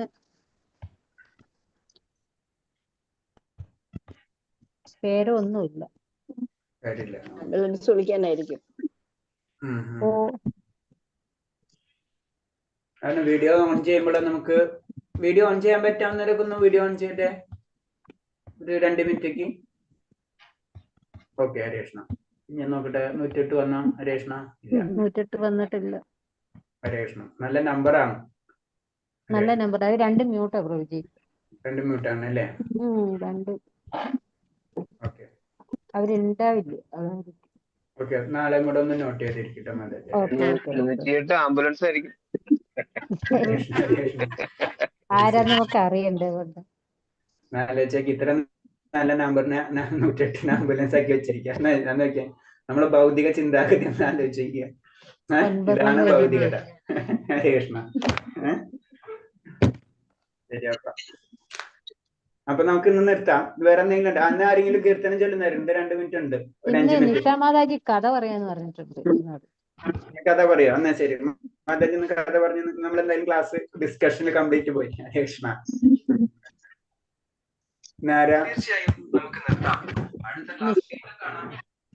നിഷാമാതാജി കഥ പറയാന്ന് പറഞ്ഞായിരുന്നു. നാളെ കാണുന്നില്ലല്ലോ, ഈ ഓടിപ്പോയാ. ആള് ഇവിടെ ഉണ്ട്. നെറ്റ് കിട്ടുന്ന ഇങ്ങനെ കട്ടായി കളിക്കുന്നു ഈ വോയിസ്. അതുകൊണ്ട് നാളെ പറയാം. ആരാ കഥ പറയുന്നത്? ഞാൻ ഒരു ജഗന്നാഥപുരിയിൽ ഒരു കഥ പറയാം. ശരി ശരി, സ്റ്റാർട്ട് ചെയ്തോ.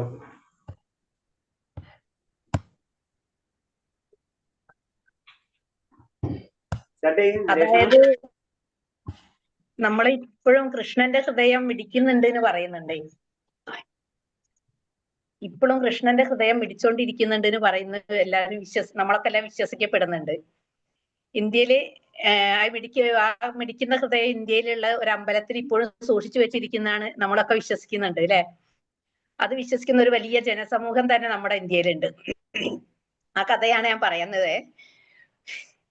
കുരുക്ഷേത്ര യുദ്ധം നടക്കുന്ന സമയത്ത്, അതായത് കുരുക്ഷേത്ര യുദ്ധം നടക്കുന്ന സമയത്ത് 18ാമത്തെ ദിവസം ശ്രീകൃഷ്ണൻ ഗാന്ധാരിയെ സന്ദർശിക്കാൻ പോകുന്നുണ്ട്. ആ ഗാന്ധാരിയാണ് പുത്ര ദുഃഖത്താല്, അതായത് മക്കളെല്ലാം മരിച്ച ദുഃഖത്താൽ കഴിഞ്ഞിരുന്ന ഗാന്ധാരി മാതാജി ഒന്ന് വീഡിയോ ഓൺ ചെയ്യും. എനിക്ക് വോയിസിന്റെ ചെറിയൊരു പ്രശ്നമുണ്ട്. വീഡിയോ ഓൺ ചെയ്ത് നോക്കിയാൽ ഓക്കെ. അപ്പൊ നമുക്ക് കഥ കേൾക്കാൻ കുറച്ച് ഇൻട്രസ്റ്റ് വരും. അതായത് ഗാന്ധാരിയുടെ പുത്രന്മാര് മരിച്ച ദുഃഖത്തിൽ ഗാന്ധാരി ഇരിക്കുന്ന സമയത്ത് ശ്രീകൃഷ്ണ ഭഗവാന് ശപിക്കുന്നുണ്ട് ശ്രീകൃഷ്ണ ഭഗവാനെ. അതായത് നീ ഏകാന്തവാസനായിരിക്കും, നിന്റെ മരണം 36ാമത്തെ വർഷങ്ങൾക്ക് ശേഷം ആരുമില്ലാത്തൊരു സ്ഥലത്ത് വെച്ചായിരിക്കും മരണം സംഭവിക്കാന്. നീ മരണപ്പെടുമ്പോ അവിടെ യഥാകുലം മുഴുവനും വിസ്മരിക്കപ്പെടും എന്നൊക്കെ പറഞ്ഞിരുന്നുണ്ട്. അപ്പോ നിന്റെ ദ്വാരക നാമവിശേഷം, നീ ദ്വാരക വിശേഷമായിട്ട് എന്ന് ശപിക്കും ചെയ്യുന്നുണ്ട് ഗാന്ധാരി. അതിനുശേഷം ഒരു 36 വർഷങ്ങൾക്ക് ശേഷം ശ്രീകൃഷ്ണ ഭഗവാൻ അതായത് ഒരു മരത്തിന്റെ അടിയിൽ ഇരിക്കുന്ന സമയത്ത്, ധ്യാനിച്ചുകൊണ്ടിരിക്കുന്ന സമയത്ത് അദ്ദേഹത്തിന്റെ